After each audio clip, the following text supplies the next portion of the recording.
ಇತರರಿಗೆ ಬೆಳಕಾದಂತೆ ಹಗಲಿರುಳು ಕಷ್ಟಪಟ್ಟು ದುಡಿದು ನಿನ್ನ ತಂಗಿ ತಮ್ಮನ ಮದುವೆ ಮಾಡಿ, ಆದರೆ ಅದರ ಪ್ರತಿಕಾರವಾಗಿ ಇಂದು ನಿನ್ನ ತಮ್ಮ ಕೊಟ್ಟ ಕಾಲಕ್ಕೆ ಯಾವುದು ಗೊತ್ತೇನು?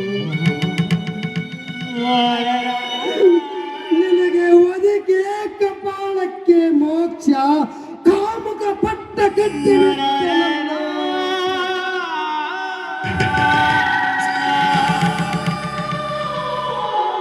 ಬದುಕು ನಿನ್ನಂತೆ ಅಲ್ಲ.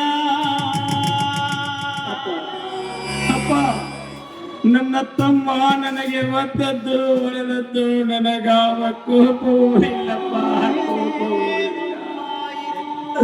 ನನ್ನ ತಮ್ಮ ನನಗೆ ಇನ್ನೂ ಒಳೆದರು ಒದ್ದರು ನನಗೆ ಚಿಂತೆ ಇಲ್ಲಪ್ಪ, ಚಿಂತೆ ಇಲ್ಲ. ಆದರೆ ಈ ಅತ್ಯಾಚಾರದ ಪಟ್ಟ ಕಟ್ಟಿ ಬಿಟ್ಟನಲ್ಲಪ್ಪ ನನ್ನ ತಮ್ಮ.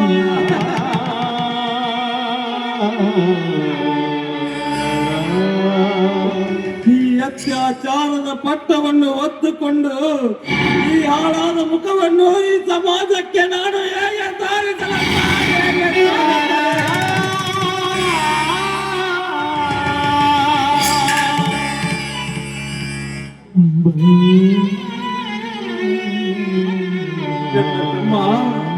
ನನ್ನ ತಮ್ಮ ಚೆನ್ನಾಗಿ ಕಲಿತು ಈ ಸಮಾಜದಲ್ಲಿ ಒಬ್ಬ ಒಳ್ಳೆಯ ಅಧಿಕಾರಿಯಾಗಿ ನನ್ನ ಮನೆತನದ ಗೌರವವನ್ನು ಬಾನೆತ್ತರಕ್ಕೆ ಹಾರಿಸುತ್ತಾನೆ ಎಂದು ನಾ ತಿಳಿದಿದ್ದೆ. ಹೆಂಡತಿಯ ಮಾತಿಗೆ ಮರುಳಾಗಿ ನಮ್ಮನ್ನೇ ಮನೆ ಬಿಟ್ಟು ಹೊರ ಹಾಕುತ್ತಾನೆ ಎಂದು ನನ್ನ ಕನಸಿನಲ್ಲಿಯೂ ಕಂಡಿರಲಿಲ್ಲ.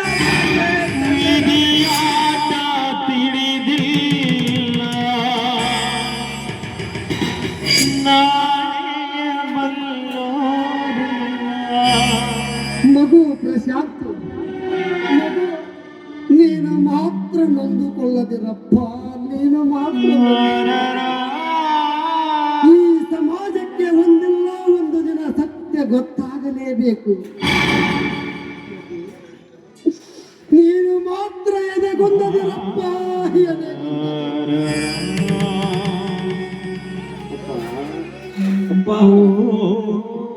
ಒಳ್ಳೆಯವರಿಗೆ ಒಳ್ಳೆಯದೇ ಆಗುತ್ತದೆ ಎನ್ನುವುದಿದ್ದರೆ ಆ ಶ್ರೀರಾಮಚಂದ್ರ ವನವಾಸಕ್ಕೆ ಹೋಗುತ್ತಿರಲಿಲ್ಲ.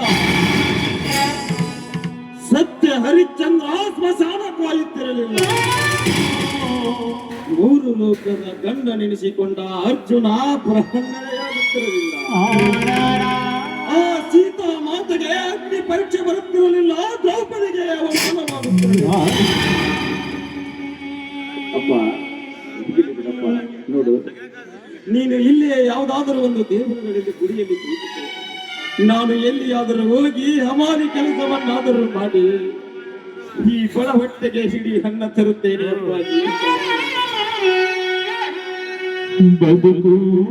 ನಡೆಯಪ್ಪ, ಹಾಗೆ ಮಾಡಿ ಅಂತೇಳಿ ಬದುಕು ನಿನ್ನಂತೆ